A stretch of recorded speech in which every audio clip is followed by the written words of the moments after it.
Congratulations on your purchase of a Fluval canister filter, one of the most effective aquarium filters available today.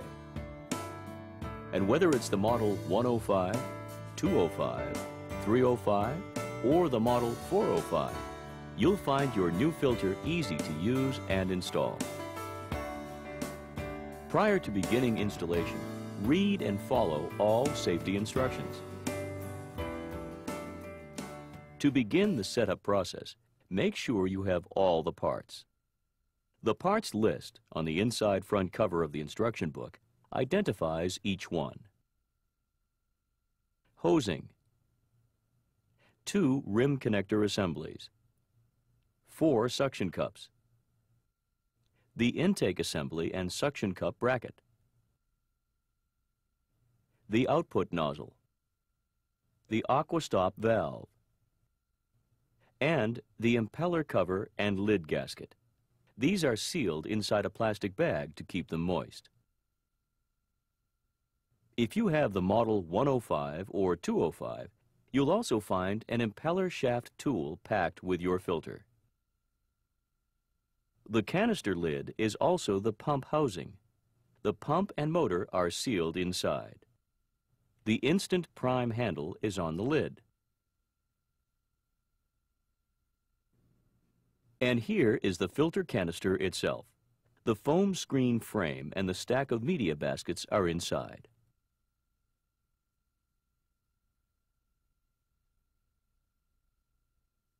Allow yourself about 30 to 45 minutes to set up and start your filter. You'll need heavy-duty scissors or a utility knife. And if your aquarium is unusually shallow, you may also need a hacksaw so you can cut the intake tube.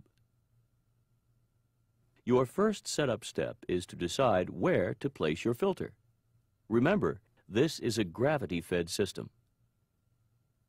For it to work properly, the canister base must never be more than 4.5 feet or 1.4 meters below the water level.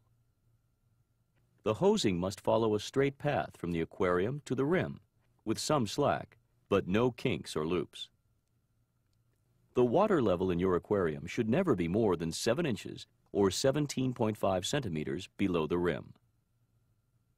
Never install the filter above the water level. Once you know where you are going to place the canister, you can begin to prepare your aquarium. Place the 2 rim connector assemblies over the back edge of your aquarium. The rim connector assemblies are designed to fit most aquariums. Place one just above the spot where you want to position the intake tube. Make sure the intake tube is not going to be positioned close to an air source, like an air stone or an aeration device. Place the other rim connector assembly just above the spot where you're planning to position the output nozzle. Be sure the longer section of each rim connector assembly is on the outside of the aquarium. For extra stability, attach suction cups on one side, or the other, or both. Now you're ready to prepare the intake connections. When you hold the aqua stop valve by its silver lock lever, the intake connector is on your left. Push one end of the hosing onto this connector.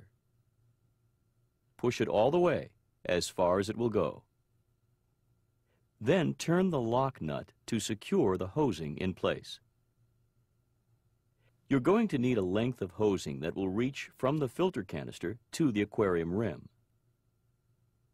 Place the aqua stop end of the hosing at the approximate spot where it will be positioned on the filter lid once the filter is installed.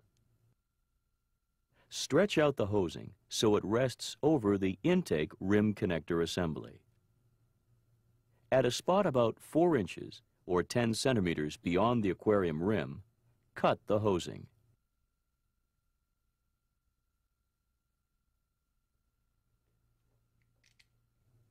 Push the end you've just cut into the rubber connector on the intake tube. Push it in by at least 1 inch or 2.5 centimeters without twisting it. Now, Clip the suction cup bracket onto the intake tube and place the whole assembly in the tank. Make sure the strainer is at least 3 inches or 7.5 centimeters from the top of the gravel,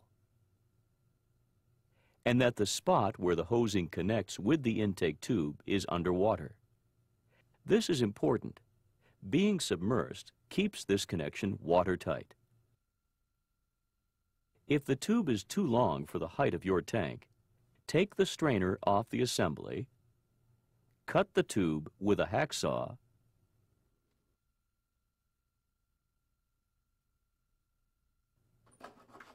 and put the strainer back on.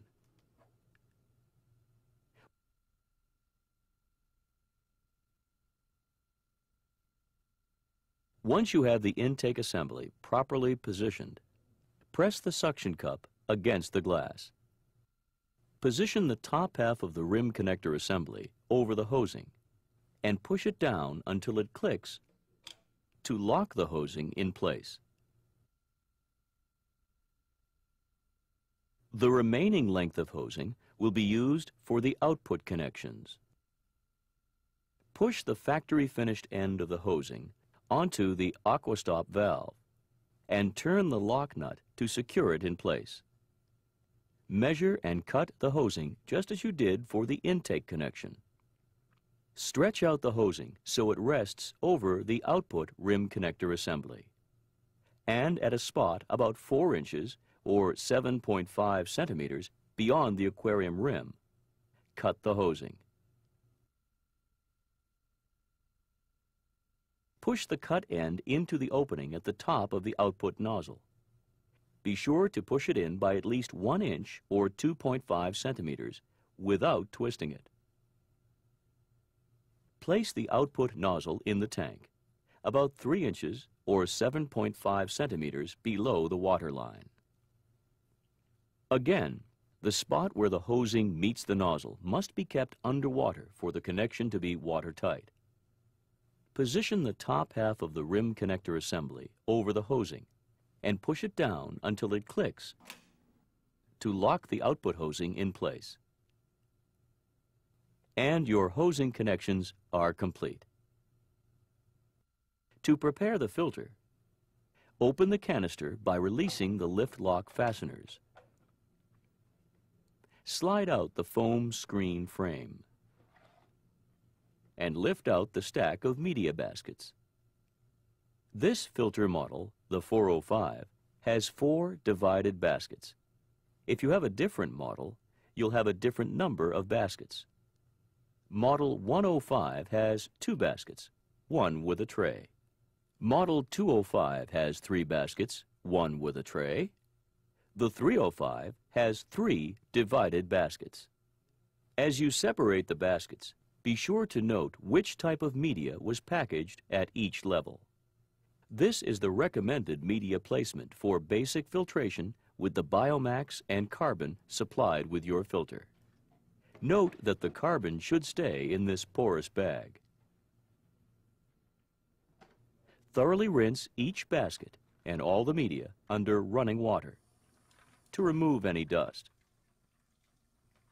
Once you have thoroughly rinsed all media and baskets, place the media in the baskets and restack the baskets with the media in the correct position. Leave a space of at least ½ inch or 1 centimeter free on top so the baskets will fit together properly. You don't need to put the rinsed media back in the same basket because the baskets, as you can see, are interchangeable. But you do want to put the media at the same level that it came in. If you prefer, you can select other media of your own choosing. Once the stack of baskets is filled, place the cover on top and slide the baskets into the canister. Next, give the foam screen frame a thorough rinse to remove any possible contaminants, and slide it back into the canister, flat end first. Before the lid can go back on the canister, there are 2 things to do.